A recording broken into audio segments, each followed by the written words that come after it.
നരേന്ദ്രമോദിയുടെയും BJP സർക്കാരിൻ്റെയും എല്ലാ അവകാശവാദങ്ങളും അവരുടെ എല്ലാ വികസന നേട്ടങ്ങളും തള്ളിക്കളയുന്ന പൊളിച്ചെഴുതുന്ന ഒരു റിപ്പോർട്ട് കഴിഞ്ഞ ദിവസം പുറത്തു വന്നിരുന്നു. അത് വേൾഡ് ഇനീക്വാലിറ്റി ലാബിൻ്റെ പഠന റിപ്പോർട്ടായിരുന്നു. ആ പഠന റിപ്പോർട്ടിൽ ഇന്ത്യയെക്കുറിച്ച് പറയുന്നത് ഞെട്ടിക്കുന്ന കാര്യങ്ങളാണ്. അതിൽ കണ്ടെത്തിയിരിക്കുന്നത് 2014 മുതൽ, അതായത് നരേന്ദ്രമോദി എന്ന പ്രധാനമന്ത്രി ഇന്ത്യയിൽ അധികാരമേൽക്കുന്നത് മുതൽ 2023 വരെയുള്ള കാലയളവിൽ ഇന്ത്യയിൽ അസമത്വം വർദ്ധിക്കുന്നു എന്ന് മാത്രമല്ല, ഇന്ത്യയുടെ സമ്പത്ത്, ഇന്ത്യയുടെ ആകെ വരുമാനം ജനസംഖ്യയുടെ 1% കയ്യിലേക്ക് ചുരുങ്ങിപ്പോകുന്നു എന്ന ഞെട്ടിക്കുന്ന കണക്കാണ് ഈ റിപ്പോർട്ട് പുറത്തുവിടുന്നത്. ഈ റിപ്പോർട്ട് മറ്റൊരു കണ്ടെത്തൽ കൂടി നടത്തിയിട്ടുണ്ട്.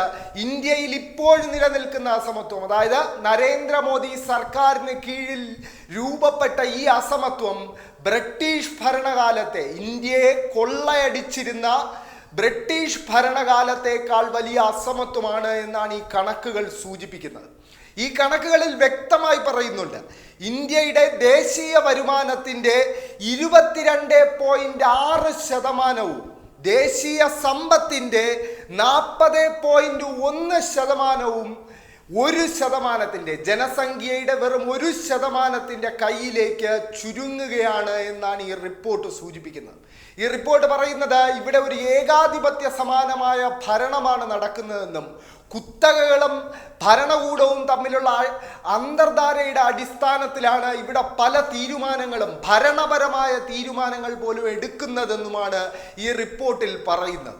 എന്തായാലും ഈ റിപ്പോർട്ട് ഒരേ സമയം നരേന്ദ്രമോദി സർക്കാരിൻ്റെ മുഴുവൻ ഭരണ നേട്ടങ്ങളെയും തള്ളിക്കളയുന്നതാണ് എന്ന് പറയാതിരിക്കാൻ കഴിയില്ല.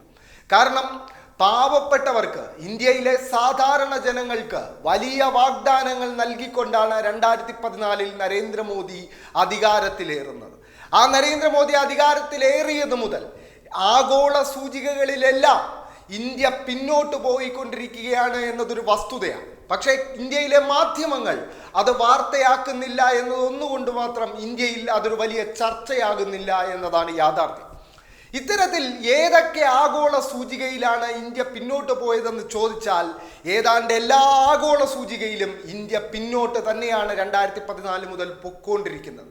അതിലേറ്റവും പ്രധാനപ്പെട്ട സൂചിക വേൾഡ് ഹങ്കർ ഇൻഡെക്സ് എന്ന ലോക പട്ടിണി സൂചികയാണ്.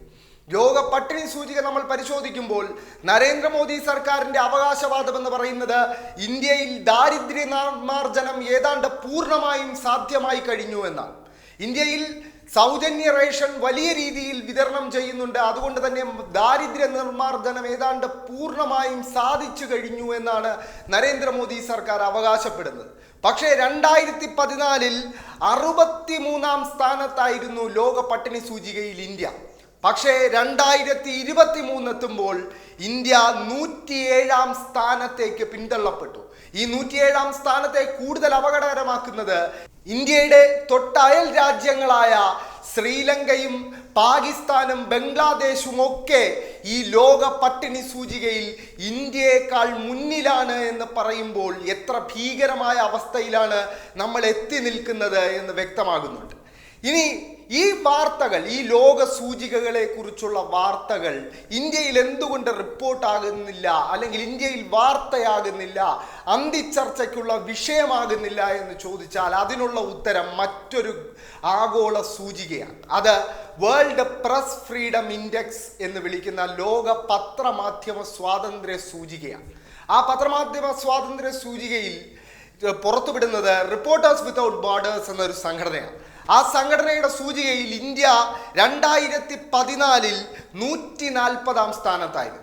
അത് തന്നെ ഏറെ പിന്നിലാണ് എന്ന് പറയേണ്ടിയിരിക്കുന്നു. പക്ഷെ 2023 എത്തിയപ്പോൾ ഇന്ത്യ 161-ാം സ്ഥാനത്തേക്ക് പിന്തള്ളപ്പെട്ടു. ഈ 161-ാം സ്ഥാനം എന്ന് പറയുന്നത് പാകിസ്ഥാനും അഫ്ഗാനിസ്ഥാനും പിന്നിലാണ് എന്നതാണ് യാഥാർത്ഥ്യം. അതായത് ഒരു ഭീകര സംഘടന എന്ന് ലോകം വിളിക്കുന്ന താലിബാൻ ഭരിക്കുന്ന അഫ്ഗാനിസ്ഥാനേക്കാളും കുറവ് മാധ്യമ സ്വാതന്ത്ര്യമുള്ള ഒരു രാജ്യമാണ് ഇന്ത്യ എന്നതാണ് യാഥാർത്ഥ്യം. ഈ ഈ കണക്കുകളെല്ലാം തെളിയിക്കുന്നത് നരേന്ദ്രമോദി സർക്കാരിൻ്റെയും നരേന്ദ്രമോദിയുടെയും അവകാശവാദങ്ങൾ വികസനവുമായി ബന്ധപ്പെട്ടാകട്ടെ ജനാധിപത്യവുമായി ബന്ധപ്പെട്ടാകട്ടെ അവരുടെ മുഴുവൻ അവകാശവാദങ്ങളും പൊള്ളയാണ് എന്ന് മാത്രമല്ല അതിന് ഘടകവിരുദ്ധമാണ്, യാഥാർത്ഥ്യമാണ് എന്നതും കൂടിയാണ്. ഈ കാര്യം ഇന്ത്യയിലെ അസമത്വം ഇത്രമേൽ വർദ്ധിച്ചു എന്ന് പറയുമ്പോൾ മറ്റൊരു കണക്കുകൂടി അതിനോടൊപ്പം ചേർത്ത് വായിക്കേണ്ടതായുണ്ട്. അത് ഇന്ത്യയിലെ ശതകോടീശ്വരന്മാരുടെ പട്ടികയാണ്. ഇന്ത്യയിൽ 1991 ഒരു ശതകോടീശ്വരൻ മാത്രമാണ് ഉണ്ടായിരുന്നത്. എന്നാൽ 2023 എത്തുമ്പോൾ അത് 162 വർദ്ധിച്ചു എന്നതാണ് യാഥാർത്ഥ്യം.